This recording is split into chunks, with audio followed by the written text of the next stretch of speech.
오늘은 바이오 머니가 온다의 이혜진 대표님을 모시고 이야기를 나눠보도록 하겠습니다. 대표님 안녕하세요. 네, 안녕하십니까. 네, 대표님 셀프 소개 한번 부탁드리겠습니다. 네, 저는 95년부터 작년 21년까지 주식 펀드 매니저로서 일했고요.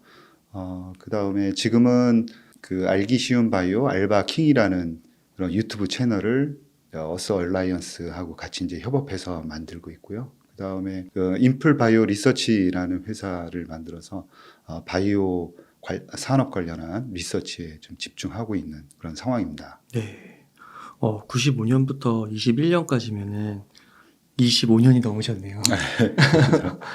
그 요즘에 장이 좀 좋지 않은데 네. 그 거의 25년 넘게 이렇게 이 증권가에 좀 계시면서 요즘은 좀 옛날과 비교했을 때 좀 어떠신 것 같으세요? 약간 그 2012년 그 당시에 이제 생각이 지금 보면은 많이 나는데요. 네. 그때하고는 지금 상황이 이제 거의 거꾸로였던 것 같습니다. 그 당시에는 이제 그 저성장, 저금리, 저물가 이 3저라고 해서 굉장히 힘들었고, 그 당시에는 지금도 생각나는 게 성장하는 산업을 찾는 게 거의 펀드 매니저들의 숙제였어요. 네. 지금도 마찬가지라고 생각을 합니다. 두 가지 교훈인데, 하나는 그 3저라는 게 영원히 무너지지 않을 것 같다라는 게 이제 얘기였었고, 오히려 이제 마이너스 금리, 정책 금리를 써야 된다 이런 얘기들도 굉장히 이제 그 심도 깊게 진전이 됐던 상황이거든요.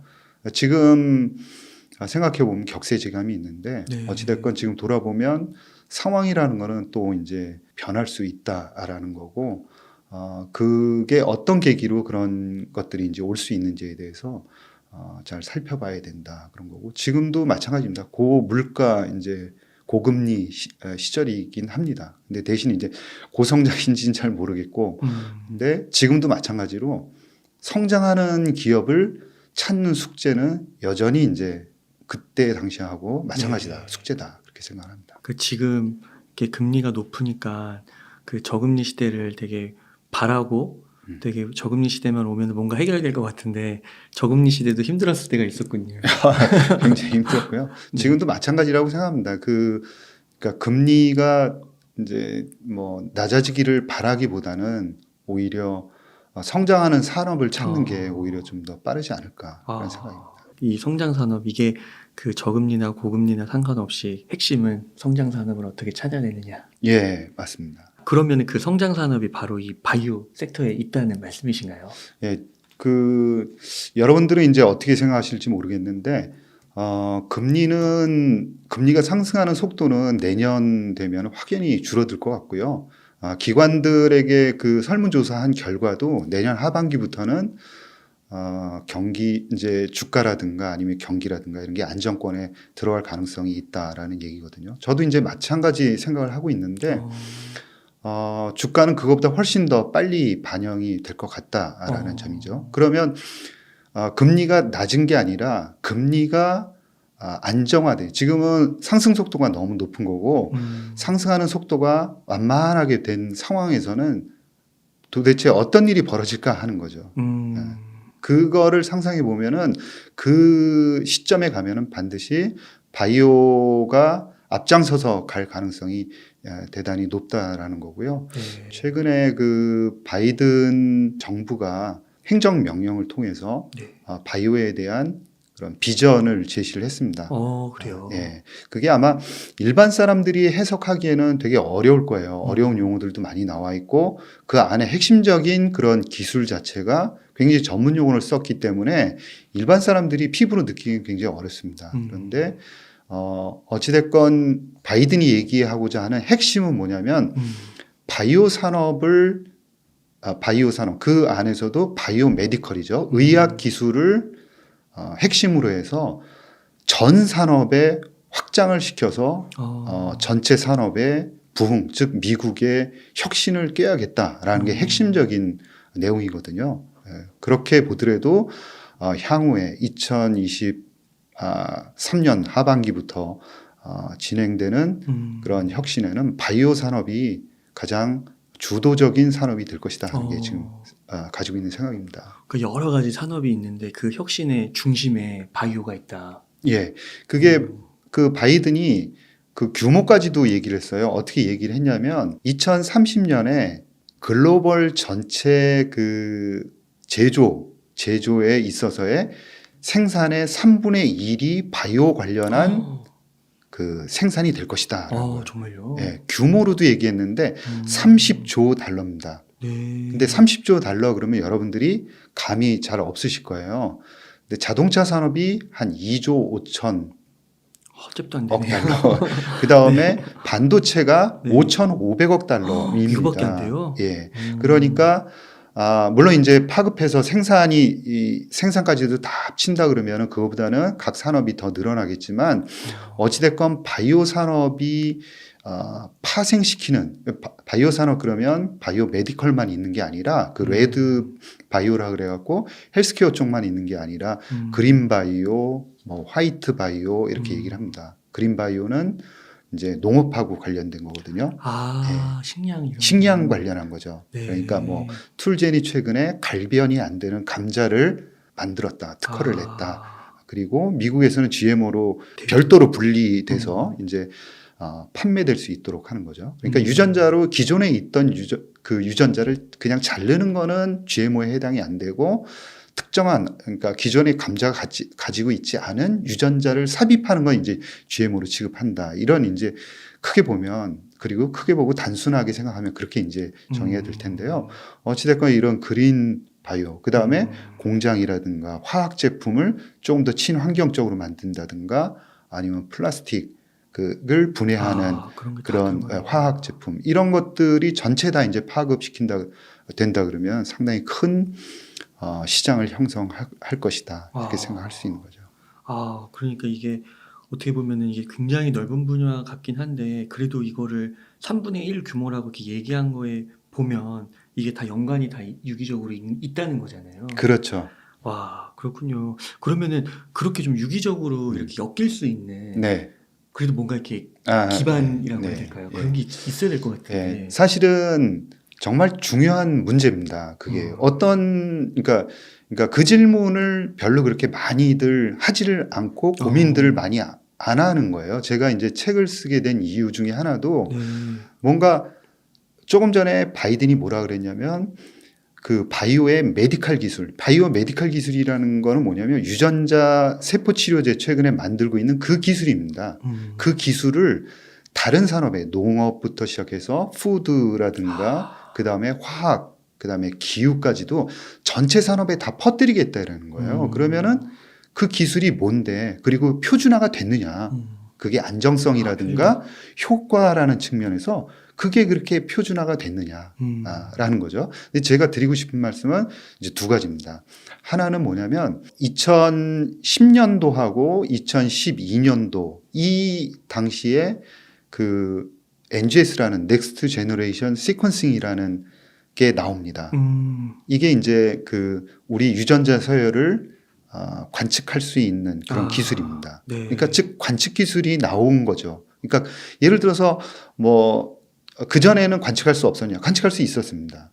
근데 예를 들어서 우리가 화성을 가는데 뭐 3년에서 5년 걸리고 오는데 3년에서 5년 걸린다 그러면 그게 여행이라고 하기는 되게 어렵죠. 그렇죠. 예. 그래서 예를 들어서 한 3일 내에 가고 3일 내에 올 수 있다 그러면 그거는 여행입니다. 그런데 그냥 극단적으로 말씀드리면은 그게 3일로 좁혀진 게 2010년이다 할 수 있는 NGS가. 그리고 여러분들이 잘 아시는 유전자 가위가 2012년. 그리고 이 당시부터 이제 인공지능이라는 게 나와서 그 세포에서 많은 그 고분자 물질들 간의 상호 관계 여러 가지 그 물질들 데이터들을 이렇게 정리하고 그 다음에 어떤 의미를 갖는지 분석할 수 있었습니다. 그러니까 지금 제가 세 가지를 말씀드렸는데 그 생명과학이 발전하기 위해서는 관측이 돼야 되고요. 그 다음에 분석이 돼야 되고 조작이 돼야 되는데 유전자 크리스퍼-카스9으로 조작할 수 있는 게 2012년도였던 거죠. 그래서 이게 되면서 그 다음번에는 뭐로 가냐면 자 이런 기술이 나오긴 했는데 이런 기술들을 과연 믿을 수 있느냐 하는 거죠. 믿을 수 있느냐 하는 거는 바로 뭐하고 직결되냐면 사람 몸에 쓸 수 있느냐 하는 거죠. 그게 이제 비임상을 거치는 기간이 한 3년에서 4년 정도, 네. 길게는 5년 정도 걸렸습니다. 그래서 결과적으로 어떤 결과가 나냐, 2017년도부터 유전자 치료제, 즉 사람 몸에 직접 쏘는 임상이 2017년부터 100개 이상으로 급격히 늘어나기 시작합니다. 2012년에 나와서 5년 지난 2017년에. 네. 그렇구나. 시간이 그렇게 된 거군요. 그렇죠. 그 기간에는 쥐에다가도 실험하면서 이게 표준화, 즉 사람한테 진짜 쓸 수 있는지를 계속 테스트한 거죠. 그러다가 FDA도 사람에게 써도 좋겠다. 네. 그리고 네. 희귀 질환이라든가 우리가 기존에는 치료제를 만들고자 생각도 못했던 암 치료제들을 이 방식으로 할 수 있겠다. 특히 유전병을 가지고 있는 희귀 질환 질병자들에게는 이 방법밖에는 없겠다라는 얘기를 이제 거의 공식적으로 2018년도, 2017년도 이때 합니다. 네. 네. 와. 그래서 이런 프로세스가 있던 거고 한 가지를 더 나가면 제가 아까 2023년 하반기부터 좋아질 수 있다라는 게 그냥 얘기하는 게 아니라 경기 순환적으로도 그렇지만 이 바이오의 펀더멘탈 측면에서도 2017년부터 나왔던 그 파이프라인들이 임상 1상에 들어간 거거든요. 그러면 임상 1상, 2상, 3상을 거치는데 10년 이상 걸리는데 아까 말씀드린 대로 희귀질환 치료제는 임상 2상이 끝나고 나면은 조기 승인될 가능성이 굉장히 높습니다.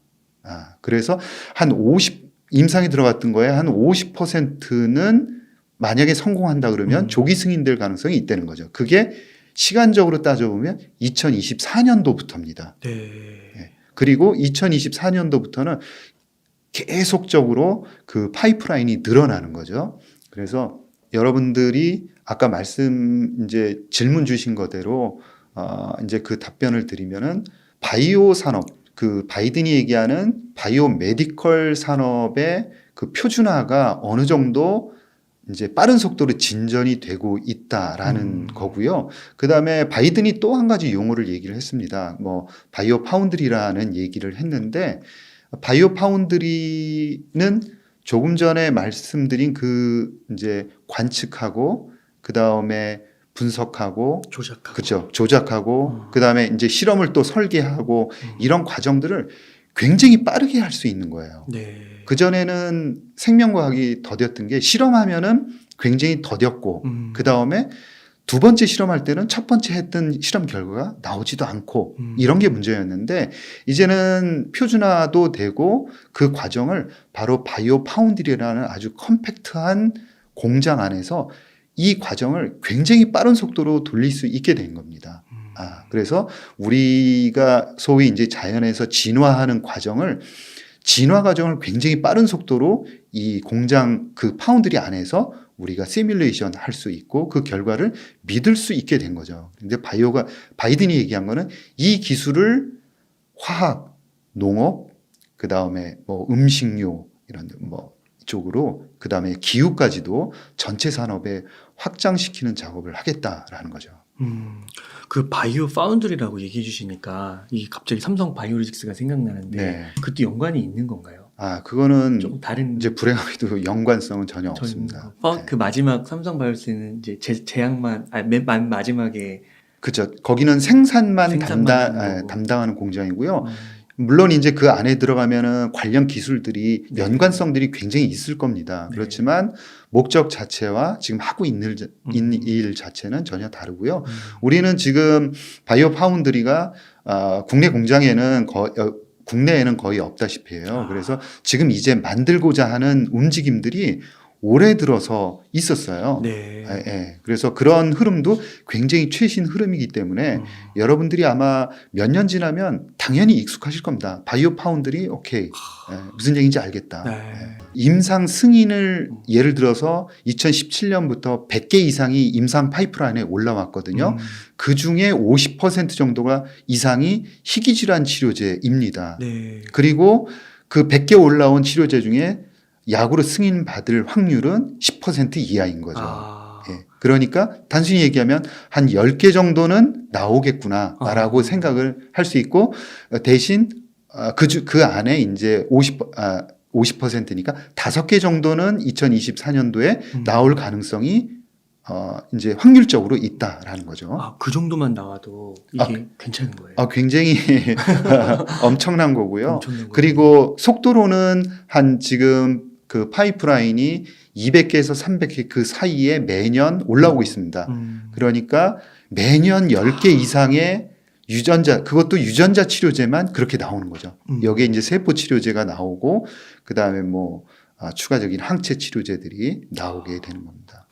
아까 그러면은 관측, 분석, 조작, 그리고 그 후에 이제 여러 테스트 과정, 검진 네. 과정, 이런 것들을 포함해서 이제 그렇게 코어 기반 기술로 나오는 게 책에서 좀 서술해 주실 이 재조합 DNA 기술, NGS, PCR, 크리스퍼 카스9 네. 이렇게 4대 기반 기술. 이런 기술들이 그 안에 전체 다 그 바이오 파운드리 안에 들어가는 거죠. 그래서 바이오 파운드리는 그겁니다.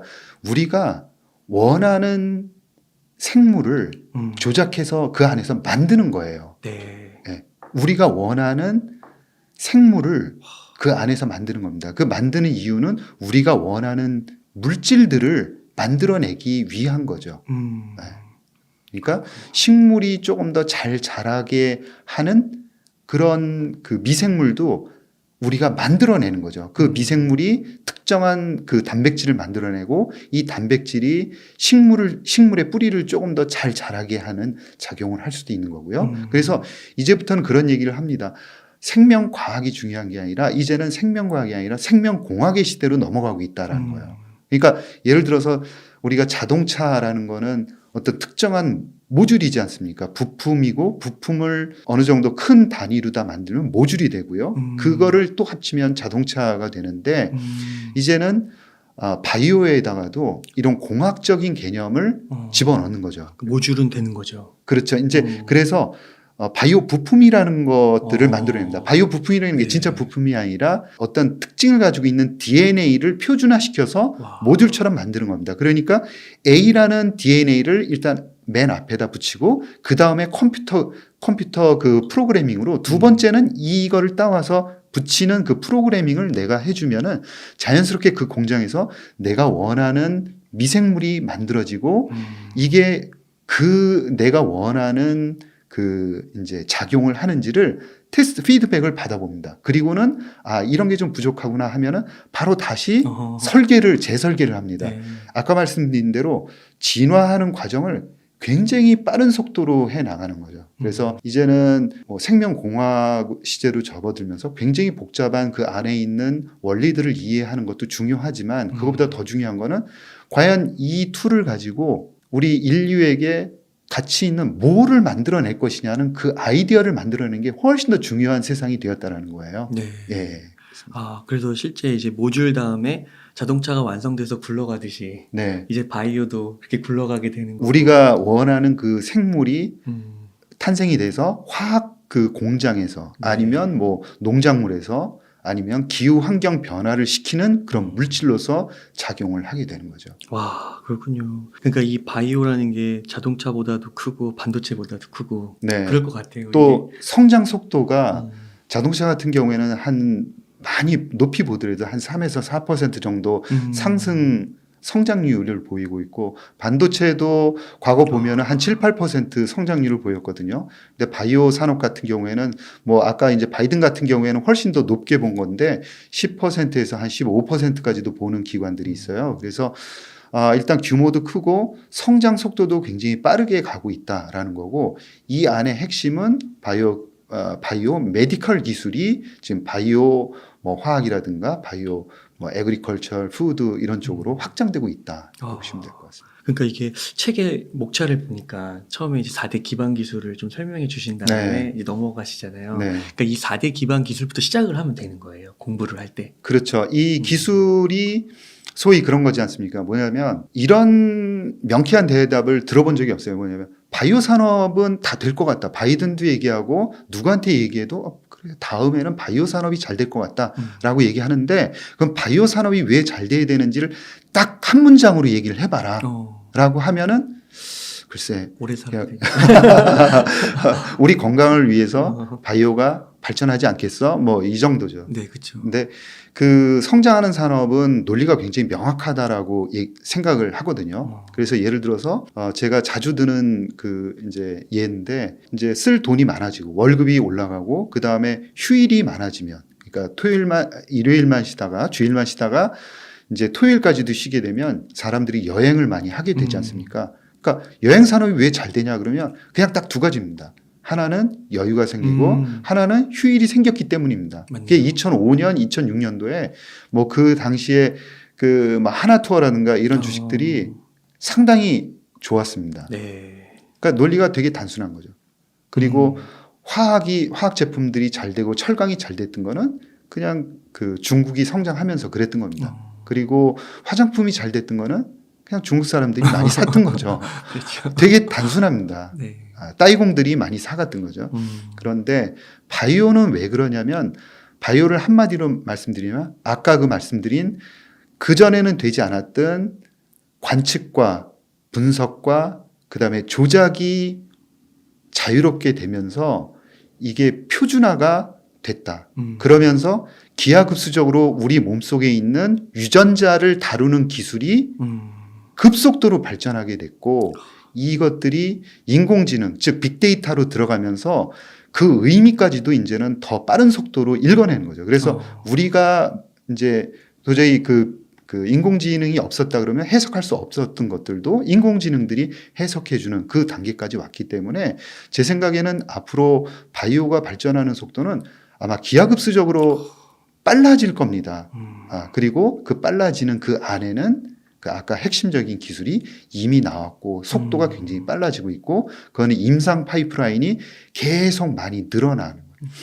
FDA에서 최근 그 9월 달에 낸 그 자료를 보면은 임상 파이프라인 그 혁신 치료제로 승인을 그러니까 임상을 허가해 달라고 오는 이제 요청들이 많아서 그거를 기존 인력들로 쫓아가지 못한다. 그래서 앞으로 4년에서 5년 동안 지금 직원이 그렇죠. 직원이 300명인데 앞으로 한 100명 정도를 더 늘리겠다라는 거예요. 그리고 올해 경기가 굉장히 안 좋은데 작년 대비 올해의 혁신 치료제들의 임상 파이프라인이 작년 대비 더 늘어났다라는 겁니다. 그래서 이 바이오의 혁신은 지금도 이제 금리하고는 영향은 어느 정도는 이제 받고는 있는데 그것과는 관계없이 계속 진행이 되고 있다. 네, 그래서 대표님 그 책에 보니까 그 대표님의 인생 얘기를 조금 서술해 주셨는데 그 2018년을 좀 기점으로 해서 네. 그 전까지는 이제 바이오에 대해서 어느 정도 관심이 있었던 건데 네. 그 후에는 이제 거의 폭발적으로 네. 매진을 하게 되셨다고 했는데 네.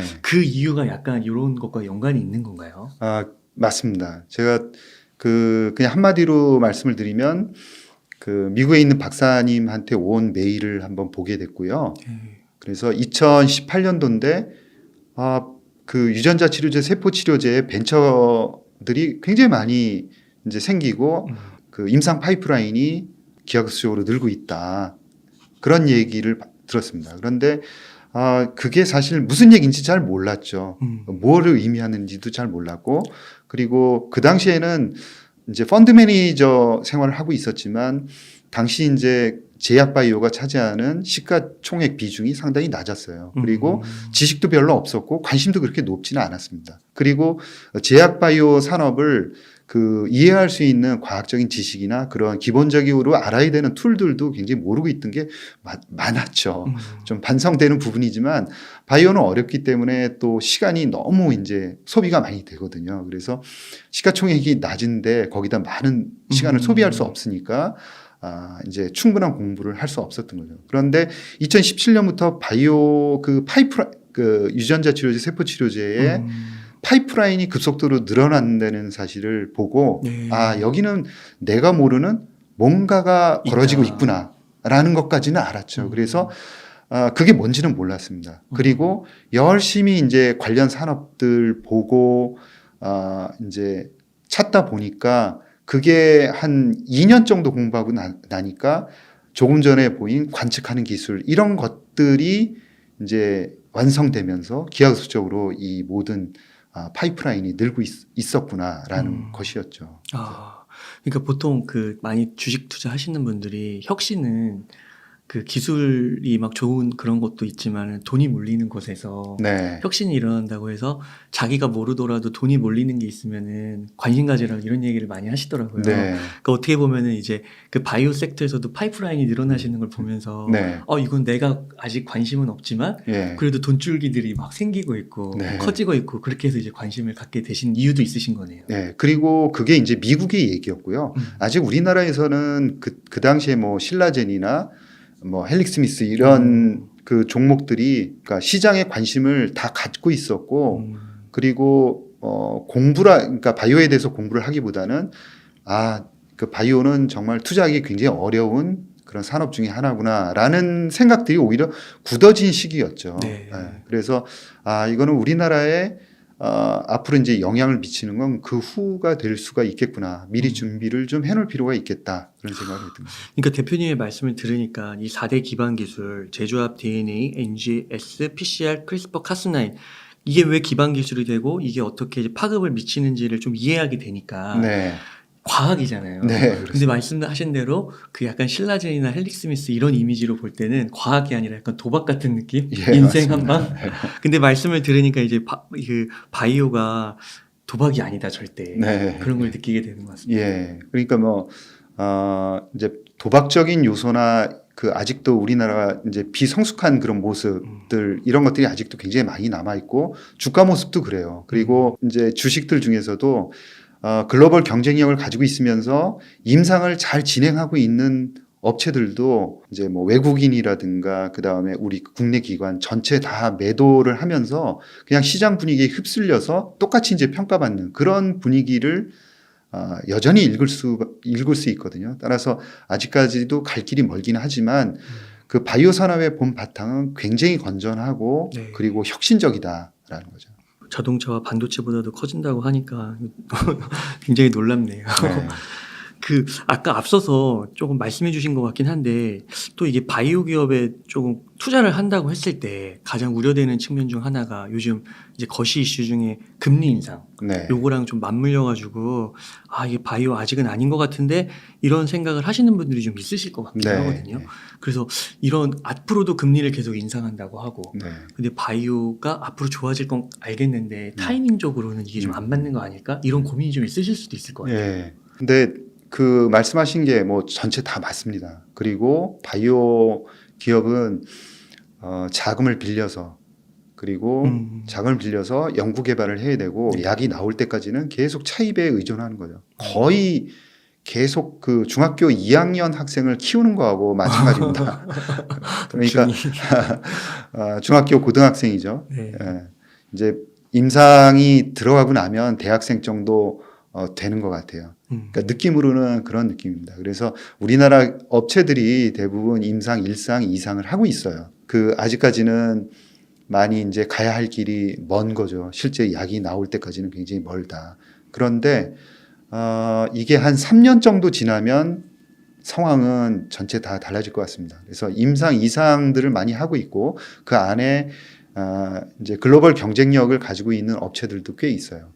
그래서 관심을 가져야 되는데 아까 이제 시장 분위기가 굉장히 안 좋기 때문에 우리나라에 있는 바이오 업체들은 1상하고 2상을 진행하고 있는 상황이라 아직까지는 가야 할 길이 이제 먼 거죠. 그래서 외국 기관 투자가들이나 아니면 외국 투자가들이 볼 때는 굉장히 불안해 보일 수 있고 아직도 이제 검증해야 되는 부분이 많이 남아 있다라는 거고 그게 이제 일부는 사실이고요. 그러나 이제 어느 정도 그 외부에 기술을 인정받은 업체들이 있습니다. 그러니까 임상 이상에서 좋은 결과를 얻었든가 아니면은 임상 이상을 진행하고 있지만은 이제 유수 외국의 이제 글로벌 파마에게 기술을 수출해서 어느 정도 기술적으로 인정을 받은 그런 기업들도 있고요. 그래서 지금은 뭐 이제 금리라든가 그 다음에 경기 침체 이런 것들이 이제 억누르고 있고 아직 뭐 전쟁이라든가 네. 그 다음에 미중 관계 이런 것들이 굉장히 엄중한 상황이기 때문에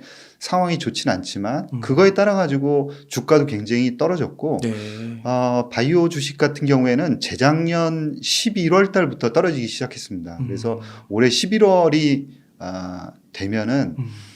만 3년째 이제 하락장이 계속되고 있는 거거든요. 그래서 주가 하락 측면은 어느 정도 뭐 충분히 완성이 됐다 이렇게 보고 있고, 미국 같은 경우에는 올해 6월 달에 바닥을 찍은 걸로 저는 이제 보고 있습니다. 그래서 바닥을 찍었다가 위로 거의 이제 바닥에서 한 50% 올랐다가 50%는 아니면 100% 정도 그 사이에 올랐습니다. 그리고 나서 이제 다시 또 그 오른 지점에서 지금 한 30%에서 40% 정도 조정을 받고 있는 그런 상황인데요. 우리나라는 그런 시원한 반등이 거의 없었죠. 그리고 계속 내려왔고, 그거는 이제 차별화되지 못하고 거의 같이 모든 바이오 주식들이 같이 떨어지는 상황이었습니다. 최근에는 보면은 그런 괜찮은 주식들이 오히려 더 빠지는 그런 경향도 있어요. 근데 이런 움직임들은 이제 충분하다 이렇게 생각을 하고 있고요. 네. 내년부터는 원래 이제 내년 상반기가 지나면서는 굉장히 좋아질 거다 이렇게 이제 보고 있었는데, 바이오 쪽은 조금 더 빨라질 거다 이렇게 생각하고, 주가 측면에서는 지금 정도면 충분히 반영이 됐다라는 거죠. 내년부터는 원래 이제 내년 상반기가 지나면서는 굉장히 좋아질 거다 이렇게 이제 보고 있었는데, 바이오 쪽은 조금 더 빨라질 거다 이렇게 생각하고, 주가 측면에서는 지금 정도면 충분히 반영이 됐다라는 거죠. 충분히 투자해볼 만하다. 많은 네. 매크로 이슈가 어느 정도 충분히 반영이 됐다라는 네. 거를 전제로 한다면, 이제 많은 분들이 이제 진짜 투자를 좀 하고 싶어 할 텐데, 네. 이 바이오 산업 중에서도 조금 그 여러 섹터가 있고 네. 또 눈여겨봐야 할 기업이 있을 것 같은데, 한 몇 가지만 소개 좀 부탁드리겠습니다. 예. 그 바이오도 이제 그 기존에 있는 항체 치료제들은 성장성이 이제 5%에서 한 7, 8% 정도 되고 있는 상황이고요. 이제 성장성으로 본다 그러면은 향후에 예측하고 있는 것들이 유전자 치료제, 세포 치료제들이 한 50% 정도 성장률을 보일 거다 이렇게 얘기들 하고 있고, 그 다음에 항체 중에서도 약간 하이브리드 항체라고 볼 수 있는 ADC라고, 그러니까 항체에다가 약물을 결합한 그런 ADC라든가, 아니면 두 개의 타겟을 타겟팅하는 그런 이중 항체, 그 다음에 전달체들, 약물을 다 만들더라도 이 전달하는 게 지금 굉장히 어려운 일입니다. 이게 굉장히 한계고, 그다음에 제대로 된 그 전달체를 만약에 만들 수 있다 그러면은 아마 우리나라가 만든다 그러면 굉장히 각광을 받을 수 있고 주가가 어마어마하게 올라갈 수 있을 것 같아요. 그러니까 알츠하이머 치료제, 그다음에 전달체, 이거는 굉장히 관심을 앞으로도 계속 지속적으로 가져야 되는 분야라고 생각을 합니다. 그래서 지금 그다음에 뭐 바이오 시밀러 쪽, 그건 우리나라가 굉장히 잘하고 있기 때문에 이 바이오 시밀러 대표적인 두 업체들, 그래서 뭐 말씀드린 대로 그런 그 세부 섹터에 속하는 업체들은 뭐 툴제이라든가, 그 다음에 그 올릭스라든가, 그 다음에 GC셀, 이런 업체들이 유전자 치료제, 세포 치료제 이렇게 들어갈 수 있겠고요. 미국의 크리스퍼 테라퓨틱스라는 CRSP라는 이제 티커를 사용하는 이 회사가 내년 상반기에 유전자 가위로 우리 피 속에 있는 특정 유전자를 잘라서 유전 질병을 치료하는 치료제를 사상 처음 승인을 받을 가능성이 대단히 높습니다. 그게 내년도 상반기에는 이제 결론이 납니다. 네. 그 바이오 신약 승인 신청하는 게 올해 11월부터 내년 1월까지 이제 진행이 되거든요. 3개월 진행되고, 그리고 나서는 신약 심사가 이제 진행이 되고, 이제 상반기, 늦어도 상반기 중에는 결론이 나는 거죠. 근데 이게 의미하는 바가 그야말로 유전자 가위로 이제 원하는 유전자를 이제 잘라서 약을 만든 겁니다. 그러니까 뭐 인비보는 아니고 엑스비보고요. 우리 몸속에 있는 피를, 조혈모 세포를 다 꺼내 가지고 유전자 가위로 그 세포들의 특정한 그 이제 유전자를 찾아가도록 만들어서 그 유전자를 이제 자르는 거죠. 자르게 되면 우리가 원하는 그 목적을 달성하도록 그렇게 이제 만드는 거죠. 그래서 유전병을 이제 치료하는 그런 치료제가 나오게 됩니다. 의미가 굉장히 크다라고 생각하고요. 이게 제가 말씀드리는 유전자 치료제, 뭐 세포 치료제의 급성장이라는 거에 신호탄이 될 수 있다라고 생각하고요. 그리고 같은 이제 인텔리아도 마찬가지입니다. 좀 전에 그 이제 노벨상 수상하신 분이 같이 이제 두 회사한테 네. 사용권을 이제 넘겼죠. 이제 인텔리아 같은 경우는 직접 이제 전달체에다가 싸서 우리 몸속에 직접 투여를 합니다. 그래서 이제 치료하는 어떻게 보면 좀 색다른데 지금 임상이 잘 진행이 되고 있어요. 그래서 임상이 2개가 이제 진행이 되고 있는데 데이터들은 우리가 원하는 그런 아주 좋은 데이터들을 다 만들고 있다라는 거예요. 그래서 기술적인 진보는 차근차근 진행이 되고 있다라는 거고 뭐 세포 치료제들도 조금 뭐 문제점들이 뭐 T세포, NK세포에서 양쪽에서 이제 어려움들을 겪고 있는데 그 어려움들을 서로 이제 그 보완해 나가는 그런 기술 개발들이 활발하게 이루어지고 있습니다. 방향도 명확하게 이제 찾고 있고 그리고 그 안에는 유전자 조작을 통해서 그런 문제점들을 해결하려고 그러는 노력들이 굉장히 많이 들어가고 있어요. 유전자 치료제하고 세포 치료제가 융합돼서 세포 치료제가 더욱더 발전하는 그런 모습들을 최근에 볼 수가 있고요. 아까 말씀드린 대로 ADC 쪽, N2 같은 경우에는 정말 각광을 최근에 받고 있습니다. 유방암 치료제나 아니면 폐암 치료제로 승인받으면서 주가도 굉장히 많이 아스트라제네카, 다이치 상교 이런 데들이 영향을 많이 받고 있어요. 그 다음에는 이제 알츠하이머 쪽, 최근에 이제 레카네맙이라는 어떻게 보면 저도 이제 바이오젠이라는 회사가 이제 신경퇴행성 질환 치료제 개발하는 회사로는 정말 전 세계적으로 유명한 회사인데 한 가지만 거의 집중하지 않습니까? 근데 이제 아두카누맙을 만들었지만 성과가 좋지 못해가지고 회사가 굉장히 큰 내용을 겪었는데 이번에 레카네맙에서 상당히 괜찮은 그런 임상 결과를 보여줬어요. 그래서 향후에는 의미 있는 첫 번째 알츠하이머 치료제로 승인될 가능성이 굉장히 높다라는 거고요. 예, 그런 측면이 있습니다. 지금 언급해 주신 그 기업들을 몇 가지만 좀 언급해 보면 GC셀, 툴젠, 올릭스, 인텔리아 테라퓨틱스, 크리스퍼 테라퓨틱스 네, 이러한 기업들은 그 바이오텍 그 규모에 해당되는 건가요? 그렇습니다. 네. 그리고 조금 전에 말씀드린 아스트라제네카라든가 이런 기업들은 규모가 이제 빅파마에 속하고요. 그다음에 말씀하신 것처럼 이제 빅파마를 하나 더 소개시켜드리면 일라이 릴리 같은 경우가 대단히 좋은 그런 환경에 있죠. 그게 이제 마운자로라는 이제 당뇨병 치료제이면서 비만 치료제를 개발했습니다. 그래서 비만 치료제가 그냥 블록버스터가 아니라 메가 블록버스터가 될 것이다. 이런 기대감들이 굉장히 높아요. 그리고 한 1년 6개월 이 약으로 치료를 하면 거의 20% 이상 체중이 감소가 됩니다. 미국 사람들이 열광하겠는데요. 열광 지금 하는 거죠. 그래서 일라이 릴리는 이 비만도 질병입니다라는 그런 지금 광고를 굉장히 열심히 하고 있는 상황이고요. 그 다음에 마찬가지로 이제 그 알츠하이머 치료제도 같이 지금 만들고 있거든요.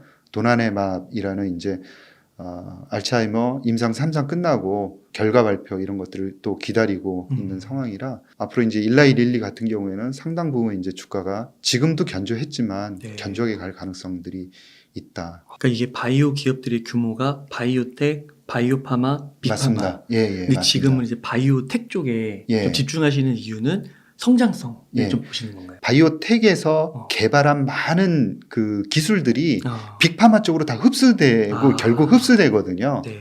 그리고 빅파마들은 자기 스스로 개발한 것들이 한 40% 정도밖에는 되지 않고요. 외부에서 수혈해서 개발하는 치료제들이 한 60% 정도 됩니다. 그러니까 그런 측면에서는 기술 개발을 잘하면 우리나라 업체들한테도 기회가 많은 거죠. 그래서 이제 그 빅파마라고 하면 이제 일라이 릴리 언급해 주셨고 화이자. 네, 화이자 그렇습니다. 모더나는 이제 바이오파마 정도. 그렇죠. 글로벌 파마. 글로벌 파마 정도. 그러면은 또 이게 혹시 ETF는 또 없을까요? ETF는 이제 바이오는 그렇습니다. 아까 그 바이오는 투자하기 어렵고 바이오는 사기고 이런 이제 이미지들 많이 갔는데 이 빅파마들은 전혀 다른 세계입니다. 그래서 빅파마들을 되게 이제 미국에서는 바이오 헬스케어 그러면은 빅파마를 의미합니다.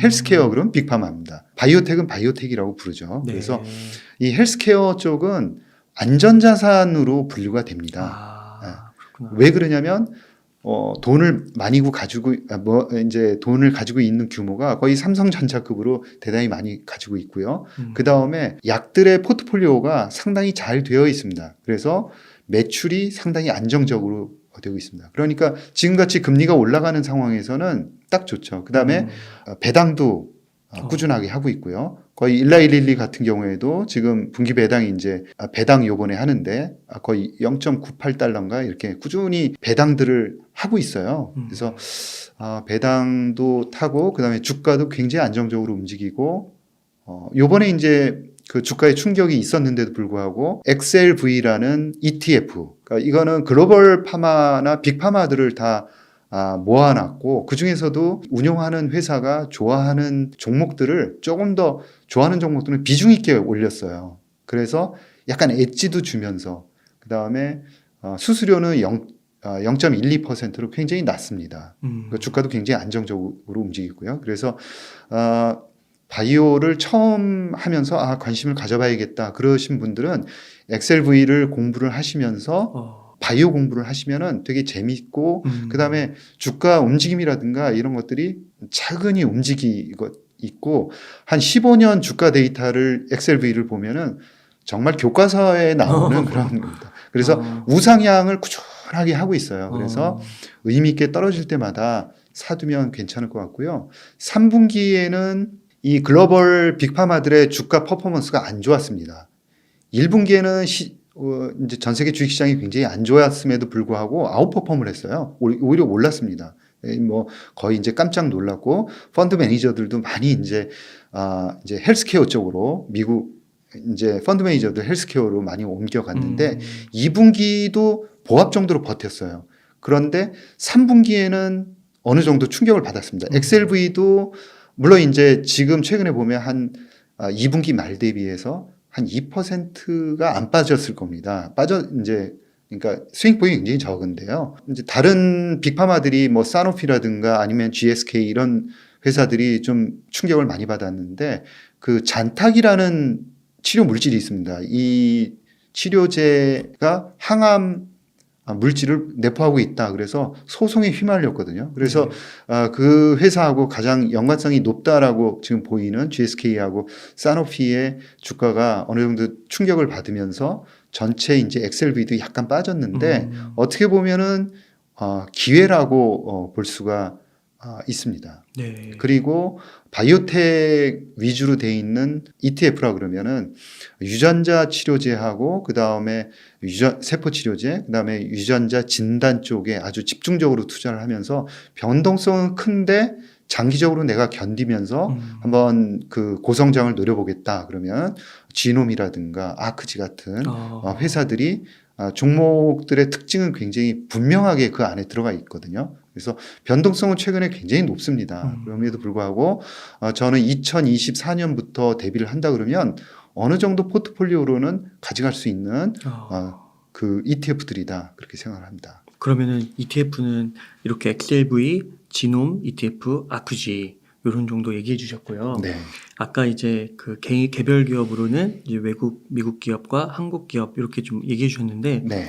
만약에 이거를 좀 포트폴리오를 바이오 투자에 꾸린다고 하면 네. 미국하고 한국하고 이건 어느 정도 비중으로 실행이 좋을까요? 지금 미국이 전 세계에서 차지하는 제약 바이오에서 차지하는 비중이 한 50% 정도 됩니다. 우리나라가 1%대이거든요. 그래서 저는 미국 회사에 조금 더 관심을 많이 가져라 이런 말씀을 드립니다.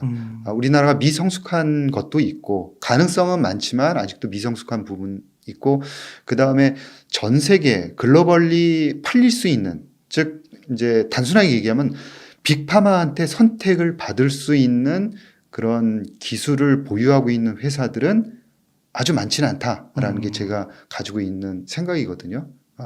지금 다 합쳐도 볼 수 있는 업체들이 10종목 남짓 정도라고 저는 이제 생각을 하고 있습니다. 앞으로 이제 계속 많이 올라올 텐데, 그래서 종목풀이 작기 때문에 일단 미국 쪽을 한 70% 보고 우리나라 한 30% 정도 보면서 포트폴리오를 짜면은 굉장히 좋은 성과가 있지 않을까 그렇게 생각을 합니다.